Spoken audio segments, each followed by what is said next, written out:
Emmanuel Macron, lui, continue sa visite au Cameroun. Regardez ces images. Il a été accueilli ce soir, le chef de l'État, par Yannick Noah.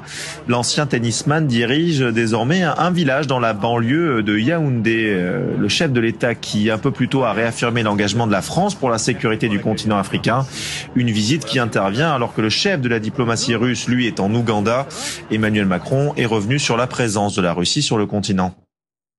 La Russie, en Afrique, a beaucoup diffusé des fausses informations. Elle est en train d'ouvrir les officines que sont Russia Today et Sputnik que nous venons d'interdire en Europe et dont nous savons combien elle diffuse des fausses informations sur le sol africain. Et elle a complété son offre diplomatique par l'intervention de milices Wagner. Cette présence russe, hybride, qui passe par la désinformation, par les milices, par de nouvelles formes que j'ai du mal à qualifier de coopération, mais donc de complicité avec des pouvoirs politiques affaiblis, voire totalement illégitimes quand ce sont des juntes militaires, est une préoccupation. Et je pense que c'est d'abord une préoccupation pour le continent africain. Bonsoir Niagale Bagayoko, vous êtes docteur en sciences politiques, spécialiste des questions des politiques internationales de sécurité.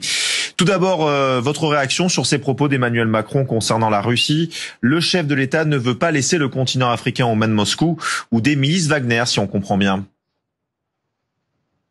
Oui, en effet, cela fait maintenant plusieurs mois que la Russie est identifiée par la France comme un compétiteur, voire un adversaire absolument majeur, et réciproquement, on assiste à des actions de la Russie pour exploiter certaines attitudes hostiles à la France dans le cadre d'actions et d'attaques parfois de nature informationnelle. Nous ne lâcherons pas la sécurité du continent africain. Voilà ce qu'a dit Emmanuel Macron cet après-midi.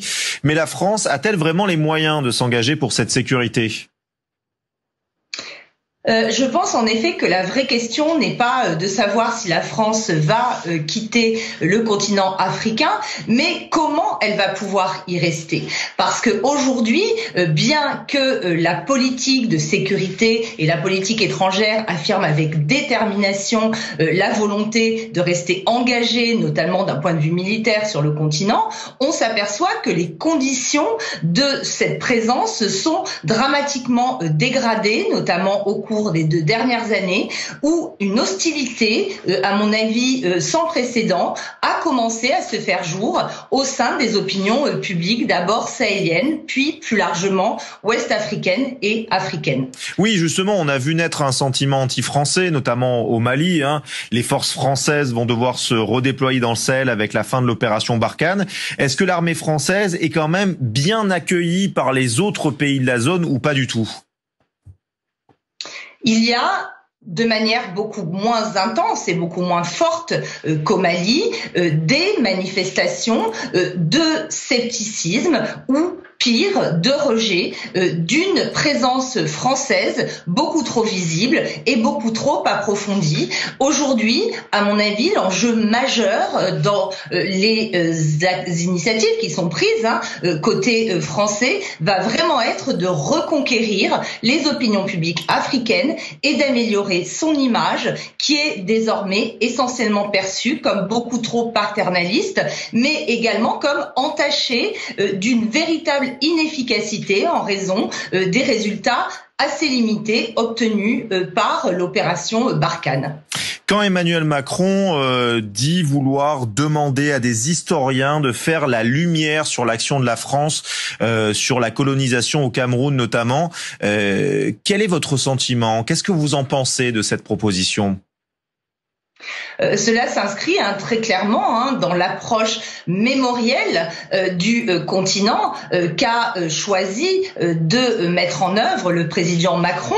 Les travaux qui ont été effectués, notamment en ce qui concerne le Rwanda et le rôle de la France dans le génocide qui a été perpétré dans ce pays dans les années 90, est une œuvre extrêmement importante. Et à mon avis, il est tout à fait positif que la France s'engage dans ce travail de mémoire de manière conjointe avec des historiens. Mais je pense que se pencher uniquement sur ces questions du rôle de la colonisation dans l'hostilité que l'on perçoit aujourd'hui vis-à-vis de la France ne suffira pas et qu'il faudra corriger un certain nombre de choix, un certain nombre d'incohérences qui sont aujourd'hui reprochées par les opinions publiques, par les populations, mais aussi par certains chefs d'État africains à destination de la France. Niagale Bagayoko, je voulais aussi vous montrer ces images.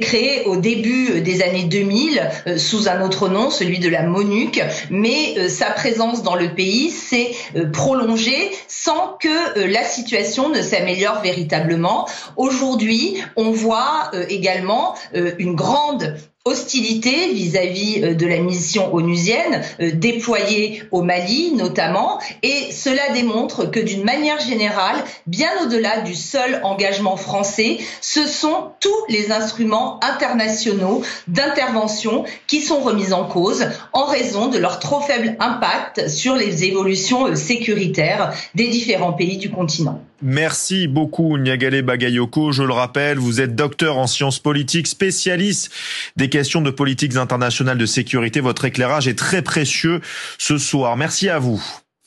La Russie annonce qu'elle se retire de la Station spatiale internationale après 2024. C'est ce qu'indique l'agence spatiale russe.